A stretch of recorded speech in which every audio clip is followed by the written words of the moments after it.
جیسے لینگویج سیکھتے ہیں، جیسے ترجمہ قرآن سیکھتے ہیں ویسے نہیں، جیسے لینگویج سیکھتے ہیں. اس کے لیے میرے پاس پلان ہے 5 سالہ اور 2 سالہ، زبردست. وہ میں شیئر کر سکتا ہوں آپ سے. بالکل ناظرین، جس طرح ڈاکٹر صاحب فرما رہے ہیں نا، یہ چیز ہم اپنے کمنٹ میں انشاءاللہ شامل کر دیں گے، اور ڈاکٹر صاحب کا نیچے نمبر اور تعارف وغیرہ کر دیں گے.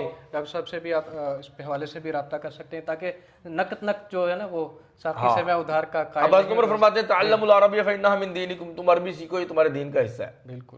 اچھا ایک جملہ ہے جی، جی جی. امام ابو حنیفہ، ائمہ میں پہلا نمبر تو نہیں کہنا تاریخ میں، بالکل. تابعین کے وہ شاگرد ہیں، کم از کم تابعین کے شاگرد ہیں. جی جی. کچھ کہتے ہیں انہوں نے صحابہ کو بھی دیکھا ہے. اچھا. تو حضرت امام ابو حنیفہ کی وفات ہے 150 ہجری. جی. پھر امام مالک ہے 179 ہجری مدینہ میں. جی جی. امام شافعی ہیں مکی جی. 204 ہجری. ماشاءاللہ. امام احمد بن حنبل ان کے شاگرد 241 ہجری 241 بغداد میں. ان کے شاگرد امام بخاری 256 256. ان کے شاگرد امام مسلم 261 261. یہ ہو گئے. پھر آگے آ جاتے امام ابو داؤد، پھر ترمذی، پھر نسائی، پھر ابن ماجہ. 303 4 تک. یہ نقطہ ہے کہ تیسری صدی کے اینڈ تک اللہ نے محدثین مکمل کر دیے تھے، ان سے بڑی حدیث کی سند پھر نہیں آئی.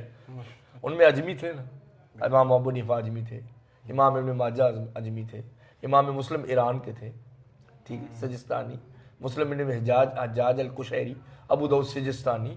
اچھا، امام بخاری اجمی تھے، ٹھیک ہے. امام نسائی جو ہے نا وہ عربی تھے. امام نے نسائی بھی افغانستان نسا کے تھے. امام ترمذی بھی ترمز کے تھے، افغانستان کے علاقے کے قریب، ازبکستان اور ادھر بخارا. یہ سارے ہی. کوئی ایک امام بھی ایسا گزرا 4 فقہا میں 6 بڑے محدثین میں جن کو عربی نہ آتی ہو؟ کوئی نہیں آتی. آگے چلیں، آگے امام اشعری ہیں، ماتریدی ہیں 303 ہجری، اور اشعری ہیں وہ 333 یوف ان کا نمبر ہے ان کا، وہ 333 ہجری. پھر جناب آگے چلے قرطبی، امام غزالی 505 ہجری، اور امام رازی 606 ہجری، امام ابن جوزی 1000 کتابوں کے مؤلف واعظ 597 ہجری.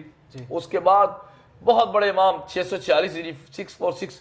امام نووی، مسلم کی سب سے بڑی شرح جنہوں نے لکھی المنہاج فی شرح مسلم بن حجاج، صحیح مسلم بن حجاج، وہ ہو گئے، وہ دمشق کے. پھر ایک وقت آتا ہے تو امام ابن تیمیہ آ جاتے ہیں، شیخ الاسلام 728 ہجری. ان کے شاگرد امام ابن قیم شیخ الاسلام 751 ہجری، اور اس کے بعد امام نے رجب حنبلی 795 ہجری. 800 سال ہو گئے.